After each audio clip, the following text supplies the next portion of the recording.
to Scrappin with Sheri. We're on to page 29 today, and you guessed it, it's more cliff dwelling pictures from Mesa Verde. You can tell that by the colors I have chosen, probably. Now, looking at this sketch, there's a lot going on this sketch. There is a large border here with little border pieces on it. There's a really large border here with lots of border pieces on it. We've got just 3 photos with a title and a journaling block. Those photos are cut down a good bit. Let's see what we can do with this page. Now, I am starting from a cheater position, I suppose, because I am going to be using some pre-made pages. These are Fast to Fab, where the border is already printed on it. These are the Wanderlust Fast to Fab, and I'm going to be adding some things to that just to make it look more like the sketch. You know, I don't copy the sketch exactly, and that's okay with me. So the first thing I want to do is modify this just a little bit. And I'm going to do that by cutting off some top and adding it to the bottom to give me a little extra border along the bottom. Now, I'm not all about that big wide border, because that border would end up being about 2.5 or 3 inches, maybe even more.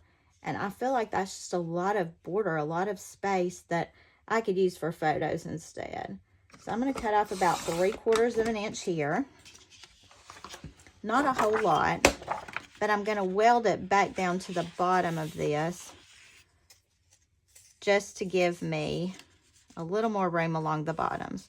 Now I'm going to do that with a welding strip, just cut out of some white paper I have laying over here. There's no magic rule about how wide your welding strip needs to be. It just needs to cover your tape. And I've got these two butted up against each other. I've got the little piece butted up against where I want it on my paper. And I'm just going to run tape down the seam. You don't have to do tons of it. I try to do the edges, pretty close to the edges. And then I'm just going to stick that welding strip over that. And the purpose in this is just to hold that piece together until I can get it into my album. So I added a border along the bottom. Let's do this other one real quick. Now, I don't know what albums you prefer to scrapbook in. I use all Creative Memories albums, of course, because I am a Creative Memories advisor, and I also really love the quality of the albums. And I use the Spargo pages. I have a lot of friends who like the slide-in pages. I personally feel like they're a little bit flimsier than having the page with the outside edge jeeping. So I go with the Spargo pages. And that gives me an option, if I choose not to wallpaper my page, to not have just stark white pages. I've got a little piece of my welding strip overlapping here. I'm just going to cut that off. All right, so we've already modified our Fast to Fab pages just to give us a little border along the bottom. And let me go back to this and look again, because this actually shows all of this being cut down to 11 3/4 in width and height to make a border around the outside edge. I'm not going to do that on this particular page. We've done that on almost every page lately. I'm not going to do that because that just draws in my field where my pictures can go. And there are a lot of border pieces going on. So how can we add some papers to this to make up some of the bordering pieces? Well, I pulled this stripe, and I really like it. This came from the Croptoberfest collection, and I kind of want to mimic this look here. I mean, this is a mountainy look, but I kind of want the stripe to be a little uneven. So I'm going to pull my decal blade. It won't quite be as uneven as these mountains, but it will give me a little bit of dimension. And I'm going to do about a 1/2 inch border to go on that. I don't want it real wide.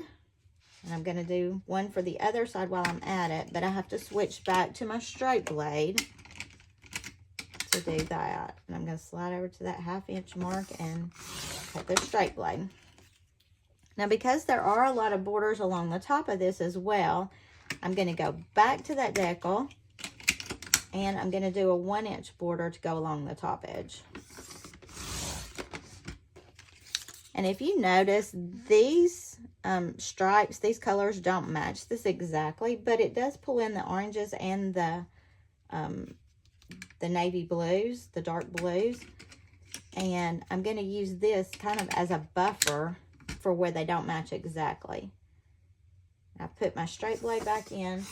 I'm going to give myself one more straight border to go along the top. And I mentioned that I'm going to use this as a buffer. So I'm going to cut just a thin piece of this.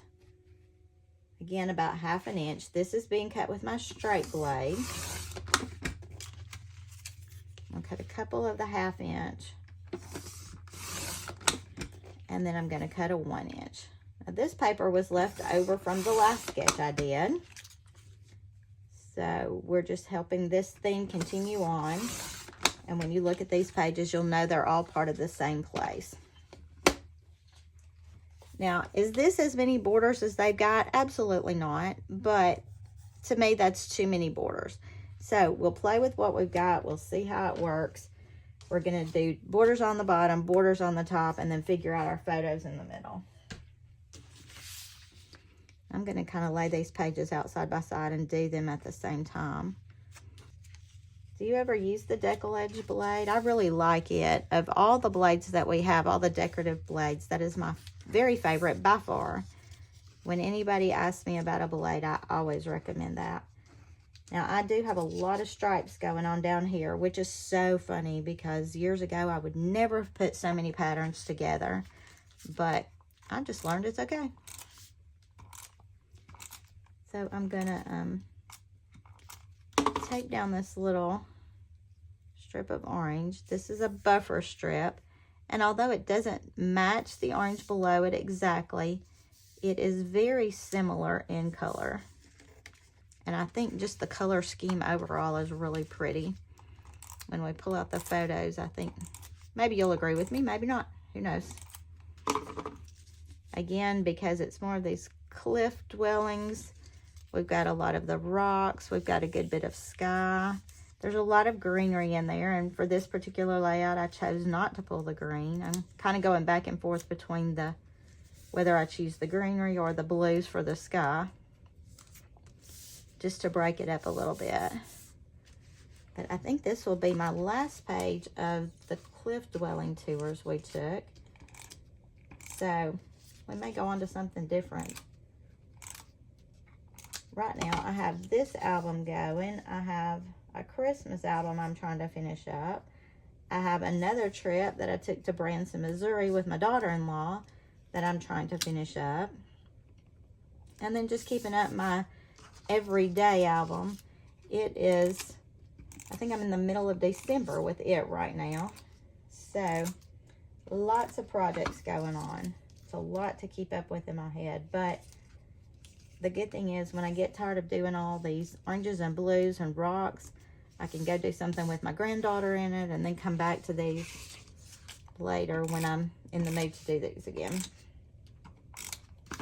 Do you keep lots of projects going at one time, or are you a one project person? I used to feel like I had to finish one thing before I could start another, and sometimes I just wasn't in the mood for that one thing, and so I just wouldn't scrapbook at all. I find by having several things going on, it makes it easier for me to motivate myself to scrapbook, because I'm tired of one thing, I just pull out the other project.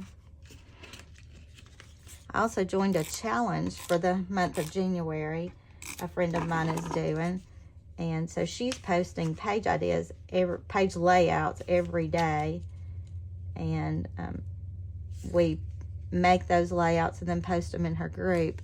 That has been great for me because I'm doing usually at least 2 pages a day in that. Pages you're not seeing on camera because I'm just doing them quickly and getting them done. But what fun to accomplish things during the month of January. So we've already got a lot of stuff going on this page, but boy, do I like the look of that. My border right here does not want to lay down very well.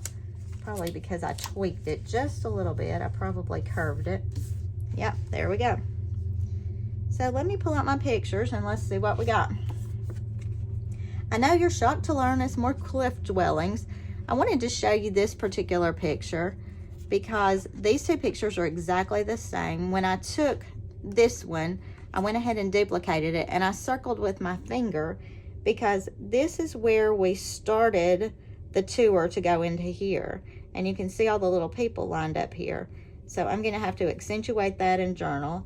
We went down through here, and then we came around and we crawled up through here. So I wanted to accentuate that. So I went ahead and developed this to remind me that's why I took this picture. Do you ever take pictures and you don't remember why you took it at all? Have no clue what the importance of it is? Well, I do that very frequently. So I felt like this time I would just remind myself why it was important.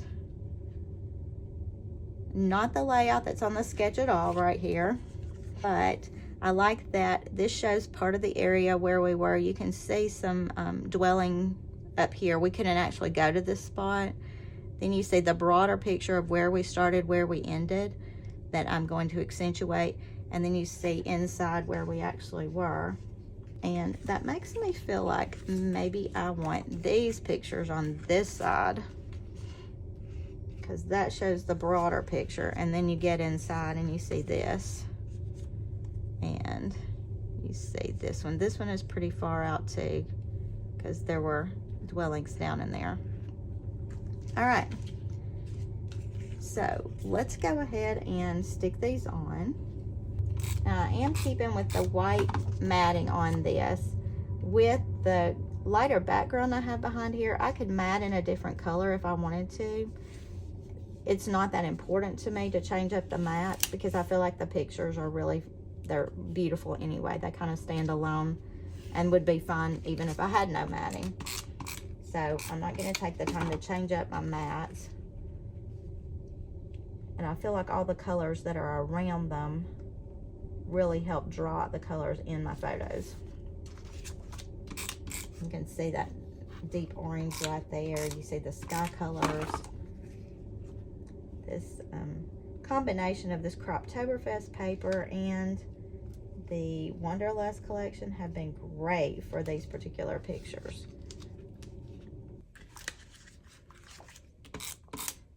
And when I'm putting these horizontal photos on here, I'm looking to line up along that orangey border up there, kind of get that straight and even. I'm looking at my spacing here.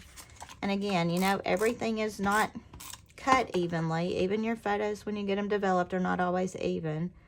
So you could drive yourself crazy working on this over and over and over again. I just choose to don't do that. All right, so we've got all the photos on, but we need to go back and accent those two things that I mentioned to you. So let me grab some tools to do that. So to bring out the highlights of the reason I took that picture, remember I'm looking at this one to show where we gathered and where we came out of the area. I want to highlight it on those pictures. I'm pulling this little arrow punch. This came as an incentive back in the fall of 2023. And I think it was with a card making kit, but boy, I love the arrow for so many of our travel pages. It's just a nice little size, actually a little bit small, but that's cool because I can add it here to show these different things. And it kind of fades into my background colors a little bit, but that's okay. I can pull it this way to actually show it a little bit better. And this one I kind of pulled off the edge. But I want you to focus on the fact that there are people there. And then in my journaling, I put how excited we were as we toured around the area to see where our tour had occurred earlier in the day. We could see the gathering platform, the dwellings, and where we climbed out. So that's listed in my journaling. Now I did the journaling just on the back of one of the white cover sheets. I didn't mat it because when I lay it on here, it's got all this color around it, and I don't want anything extra going on down there. And I'm just going to stick these little arrows on just with my tape. I could use repo tape for this. I could even use foam squares if I wanted to, but I'm just going to keep this page kind of flat. Are you shocked? And here again, I feel like the pictures are so good. I don't necessarily want a lot of embellishments. In fact, I don't think I'm going to add anything else. Do you ever make pages where you just use your paper, accentuate your pictures, and you don't embellish? I find more and more with my travel things particularly that I like doing that. I like to just let the photos stand out. So we've highlighted the things we wanted to highlight. This picture can go in the garbage now. We've got everything stuck, and we've done another 2-page spread. Now, does it look exactly like this 2-page spread? Well, absolutely not. But look at the pictures I got on there. I still only got 3 pictures per page, but I kept them larger because I really wanted to show the scenery. I've got several borders going here, a couple. I could go back and add another one if I felt like I needed a third one like they have. I've got several layers going here. 1, 2, 3, 4, 5 they've got. I've got 1, 2, 3, 4, 5. I actually did all the layers basically. The only thing I didn't do like the sketch at all was to cut it down all the way around to make it an 11 3/4 with a background. And I'm okay with that. So there's page 29 completed. We're ready to go on to page 30 the next time I see you. So until then, happy scrapping.